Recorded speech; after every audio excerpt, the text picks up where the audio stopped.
day that we get hauled out, and woke up this morning, a lot of emotions going on.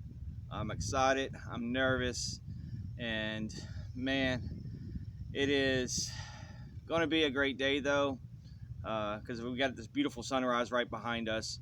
A good way to start off the morning, and wake up, get off your boat, come out here to the pier and just watch the sunrise.